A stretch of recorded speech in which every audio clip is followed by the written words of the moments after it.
किरिन फुटाई तारा माझी आईले आंगना। किरिन फुटाई तारा माझी आईले आंगना। आमा दिहिना आशीष राम के आपना। आमा दिहिना आशीष सजाए के बनावा। किरिन फुटाई तारा माझी आईले आंगना। किरिन फुटाई तारा माझी आईले आंगना। आमा दिहिना आशीष राम के आपना। आमा दिहिना आशीष सजाए के बनावा। बबुआ मते जाऊँ राहे बिरिदा बनावा। बबुआ मते जाऊँ राहे बिरिदा बनावा।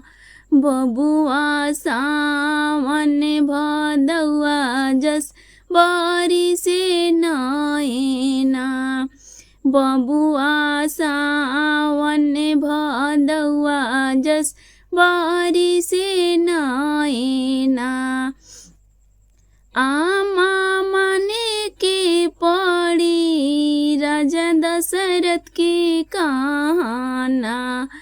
आमा माने के पड़ी राजा दशरथ के कहना। माता देहुना आशीष राम के आपना। माता देहुना आशीष राम के आपना। चाहे चली जाए प्राण शरीर से हमारा। चाहे चली जाए प्राण शरीर से हमारा। जवन वचन दिहले राजा पूरा करबे ना। जवन वचन दिहले राजा पूरा करबे ना। किरिन फुटाई राम जी आईले आंगना। किरिन फुटाई राम जी आईले आंगना। आमा देहुना आशीष जाए के बनावा। आमा देहुना आशीष राम के आपना। आमा देहुना आशीष राम के आपना।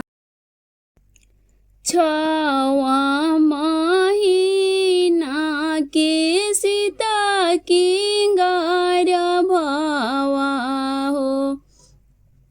राम दिहले बनवास। राम दिहले बनवास। चल चल लक्ष्मण ओही बिरिदा बनावा हो। जहाँ बाड़ी भौजी तोहार। जहाँ बाड़ी भाभी तोहार। एक बने गईले हो दूसरे बने गईले। तीसरे बने बनावा के बीच। तीसरे बने बनावा के बीच, बनावा के बिचावा में दुई गो लालनावा हो, खेलले तिरवा धनुष, खेलले तिरवा धनुष, के कर हवा हो नाती पर नाती हो, के हवे पिताजी तोहार, के हवे पिताजी तोहार। राजा दशरथ जी के नाती पर नाती हो, लक्ष्मण चाचा जी हमार, लक्ष्मण चाचा जी हमार। पिताजी के नाम हम नहीं जानिला, गर्भ दिहले बनवास, गर्भ दिहले बनवास। अतना वचन लक्ष्मण सुनहु न पवले, बाँह धरिया गोदी उठाई, बाँह धरिया गोदी उठाई। चल चल बबुआ हो ओही बिरिद बनावा हो, जहाँ बड़िया तोहार, जहाँ बड़िया तोहार।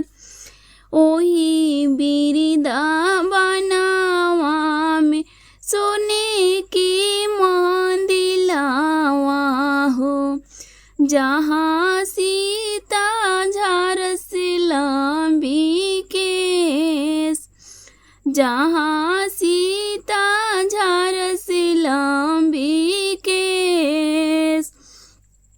जाही के राम जी आंगन बीच खड़ा भइले, सीता उलटियो ना ताकस, सीता उलटियो ना ताकस। फटती धरतिया सामाई बालू जाईती हो, नाही देखती सनासार,